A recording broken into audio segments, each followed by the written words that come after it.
fator importante. A adjudicação compulsória é uma ação que temos que conhecer. Estamos falando aqui da regularização judicial. A adjudicação compulsória é uma ação de obrigação de fazer. Estou obrigando o sujeito a transferir para mim.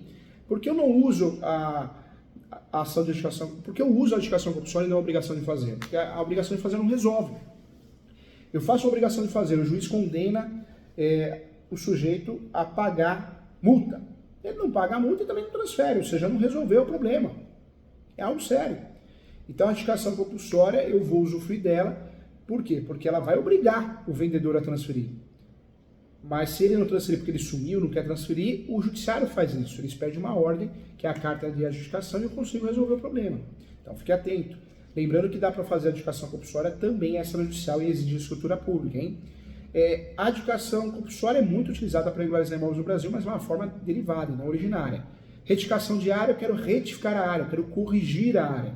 Então eu utilizo a ação de retificação de área, uma ação muito importante. A ação de retificação de área é para corrigir a área. Mas existe ainda a ação demarcatória, né? Demarcatória, que é uma ação importante também, que também é uma ação que eu uso para regularizar imóveis. A ação demarcatória é o procedimento especial de jurisdição contenciosa que serve para regularizar áreas particulares, pois as terras públicas não dá para usar, não possuem ação chamada demarcatória, mas terras públicas nós usamos outro nome, é ação discriminatória. Quando é público, eu vou usar a ação discriminatória. Quando é particular, demarcatória, tá? Então não vamos errar nesse sentido. É uma ação muito utilizada também, uma ação muito utilizada para demarcar áreas. E existe a ação de divisão de terras, também uma ação interessante, importante, que nós vamos usar também para poder regularizar imóveis. A ação de divisão de terras é uma ação muito importante, muito utilizada no Brasil. Ela tem o objetivo de regularizar terras particulares, é reconhecida como uma ação real imobiliária, e o seu objetivo é acabar com o condômino, né? Ou seja, separar a parte que corresponde a cada um dos proprietários. Então, esse é o objetivo da ação de divisão de terras. Essa ação pode ser usada tanto para bens móveis quanto para bens imóveis. Então, é uma ação que a gente tinha que saber também. Não confunda essa ação com extinção do condomínio, que é outra ação, tá bom? Isso é importante. Sabendo disso, gente, o que eu preciso saber também? Existem meios para regularizar imóvel judiciais, extrajudiciais, nós já falamos das escrituras públicas, e administrativos. E quando eu vou usufruir desse cenário dentro do nosso trabalho de regularização de imóveis, o que é importante saber também? Existem tarifas, taxas que são cobradas. Então eu vou fazer uma REURB, se não é a REURB S, eu vou pagar. Taxa de serviço, eu vou pagar. E existem situações em que no direito tributário imobiliário e também no direito administrativo eu consigo isenção, né? Isenção, e isso é muito importante, isenção de tributos. Então vamos estudar isso para a gente ficar craque no assunto. Então, professor Júlio, o que é a isenção tributária que é aplicada na prefeitura, né, no estado, município, quando cobra uma taxa? E tributária, de fato, quando algum tributo deixa de ser cobrado. É um benefício. A isenção tributária é um benefício concedido pelo governo que dispensa determinadas pessoas, físicas ou jurídicas, do pagamento total parcial dos impostos e taxas. É isso. Isenção tributária é isso. É uma forma de incentivo fiscal, sim, que visa atender os objetivos econômicos, sociais ou políticos específicos. Então, nós podemos, de fato, ter a isenção tributária em tributos, mas isso é muito comum também ocorrer, sim, em taxas cobradas pela prefeitura, União, Estado e município. Isso é real, tá? Isso é importante. A isenção tributária, gente, ela é um assunto complexo, é compreensível, mas é importante a gente entender na nossa pós para a gente saber quando a gente vai pagar ou não uma taxa de serviço, né? Ou fazer um recolhimento de um tributo. Na regularização de imóveis, isso tem a ver muito com o que a gente faz no dia a dia. Para garantir que a isenção tributária seja aplicada de fato, corretamente, e esteja, né, em conformidade com a legislação, é fundamental seguir alguns passos importantes. E eu quero ensinar tudo a você. Então, o que eu preciso que você saiba? Isenção tributária é diferente, muito diferente, tá? Então isso é importante. De anistia, tá? Não confunda anistia com isenção tributária. Isenção tributária é um benefício concedido pelo governo que dispensa determinadas pessoas físicas ou jurídicas do pagamento total ou parcial de impostos e taxas. Taxas nós pagamos para a União, para o Estado e município. Tem a ver com a regularização de imóveis administrativa e judicial. Então, quando eu falo de isenção, é uma forma de incentivo fiscal que visa atender os objetivos econômicos, sociais, políticos específicos, tá? A isenção tributária, gente, ela pode ser concedida de forma temporária ou permanente. Anote aí.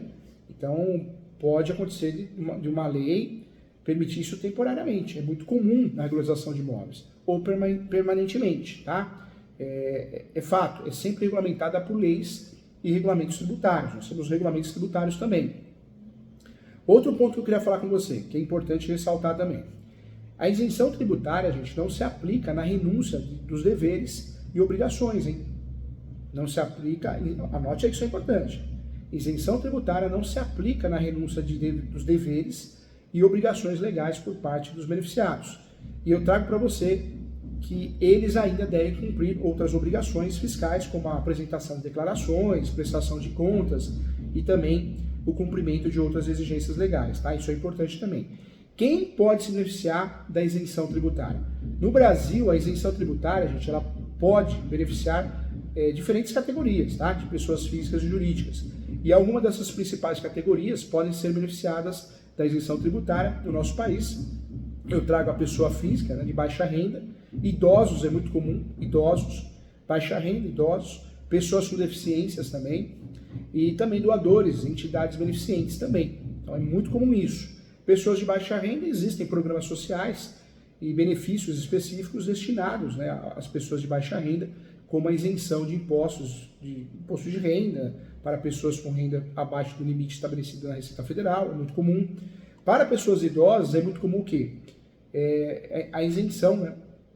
A isenção para idosos que ocorre para obter o benefício da isenção. Normalmente o idoso ele tem um desconto em impostos específicos. Eu trago vários exemplos, né? Imposto de renda, IPVA, que é o Imposto Predial Territorial Urbano, IPVA, que é o Imposto sobre Propriedade de Veículos Automotores, é uma realidade. Em relação às pessoas com deficiência, nós temos o quê? As isenções de impostos para pessoas com deficiência acontecem em várias situações, né? Nós tivemos uma reforma tributária, nós tivemos no passado o ICMS, né, o IPI, agora com a reforma tributária mudou, né, mas sempre tivemos, né, muito comum. Doadores, né, da entidades beneficentes também, as doações para entidades beneficentes também reconhecidas pelo governo, podem deduzir impostos, normalmente imposto de renda devido. Em relação à empresa, podemos dizer que empresas de setores específicos também tem, né?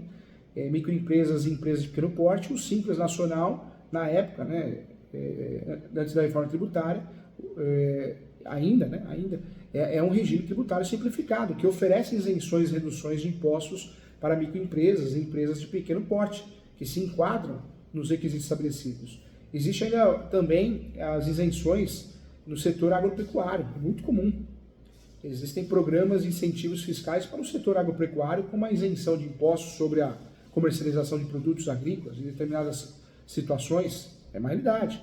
Existem também isenções nas empresas de inovação e tecnologia, empresas que atuam na área de pesquisa, desenvolvimento e inovação, que podem obter benefícios fiscais com a isenção e redução do imposto de renda e também outros tributos. Com a reforma tributária também você usufrui disso, então muito interessante. Cuidado, tá? Isenção tributária é uma coisa e existe ainda o termo imunidade tributária. Na imunidade tributária, o Estado não está abrindo mão de uma receita específica, pois essa imunidade ela é estabelecida na Constituição Federal e não pode ser revogada por leis, né, ordinárias ou por vontade do governo. E a imunidade tributária é uma garantia constitucional, né, gente, que impede que determinados entes, atividades ou ainda bens sejam objeto de tributação, independente da vontade do Estado. Então, isso chama imunidade tributária. Na imunidade tributária, o que é importante a gente lembrar também? Ao contrário da isenção tributária, que é concedida por meio de lei, né, legislação específica, e pode ser revogada ou alterada pelo governo, a imunidade tributária ela é uma limitação. Ela é uma limitação imposta pela Constituição Federal aos poderes de tributação do Estado. E a imunidade tributária é permanente e não está sujeita à mudança por vontade das autoridades tributárias de jeito nenhum. Eu trago para você que a imunidade tributária ela está relacionada a determinadas situações específicas e pode abranger, sim, também, por exemplo, eu trago vários exemplos, instituições religiosas, é muito comum a imunidade tributária, muito comum instituições religiosas, é um serviço que o advogado pode prestar o corretor, engenheiro, arquiteto, e tem a ver com a regularização de imóveis também, tem a ver com o nosso trabalho. Lidar com essas questões de isenção, né, tem a ver com a regularização. Isenção e anistia tem tudo a ver, imunidade tributária tem tudo a ver com a regularização de imóveis. Essa parte nós fazemos também, por isso a nossa pós é muito completa.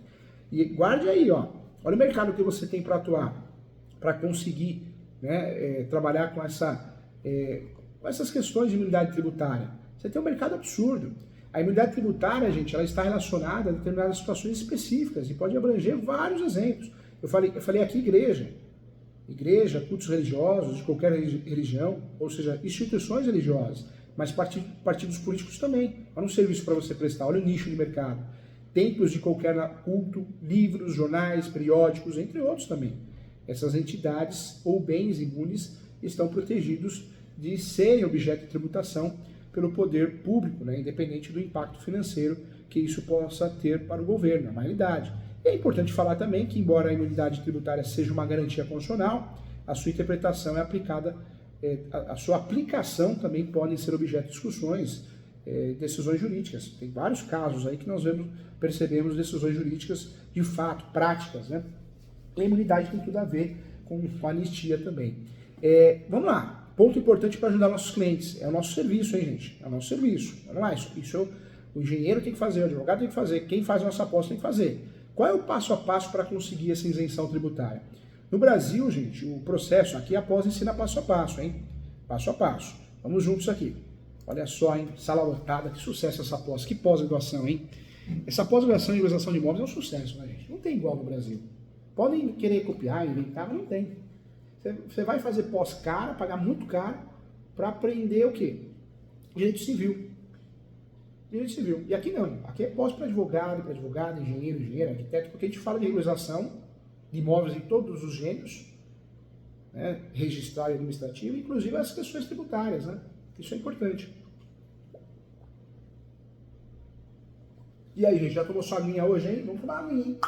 Vamos lá. Que aula, que legal, né? Que encontro gostoso, hein? Chegou no momento. Vamos trabalhar agora com prática, né? Prática. Falamos muito, vamos trabalhar com prática. Professor Júlio, como que eu faço isso? Quanto que eu cobro? Então, um engenheiro, um advogado, sempre vamos falar de preço, precificação. E detalhe, a nossa pós-graduação, gente, a ementa é fantástica, hein? Não tem igual essa pós-graduação de regularização de imóveis.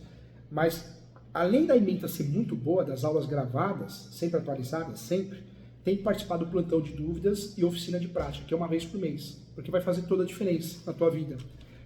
E outra, você consegue trazer questões práticas do seu dia a dia, casos práticos no seu escritório. Você consegue trazer questões de precificação e o professor te ajuda com muito carinho, tá? Para corrigir, para conseguir fazer isenção de questões tributárias, é cobrado normalmente 5 até 20% do valor, na verdade, do valor de economia, o termo utilizado, né, do valor de economia, de 5 a 20% do valor de economia mensal vezes 12. Então, qual que é a tabela? Professor, quanto que eu vou cobrar? Você vai cobrar 5 a 20%, dependendo do serviço, da economia do mês. Aí você faz vezes 12. Esse serviço meu vai te causar uma economia, qual economia por mês? R$1.000, faz vezes 12 mil de honorários. É isso que é cobrado para fazer esse tipo de serviço, tá? Tem gente que cobra por diligência, 2 salários mínimos, 3 salários mínimos, 4 salários mínimos, 1 salário mínimo, aí vai de você, tá? Mas é isso que é cobrado no mercado real, sem entrar em detalhes nas tabelas, advogados, engenheiros, tá bom? Qual que é o passo a passo? No Brasil, para obter isenção tributária, gente, pode variar dependendo do tipo de imposto ou benefício fiscal específico que você deseja obter, que o nosso cliente deseja obter. No entanto, eu trago o passo a passo aqui, vamos lá. Primeiro passo que eu faço é um checklist. Tem que identifique o tipo de isenção tributária desejada. Tem que fazer isso. É um exercício que nós temos que fazer, gente.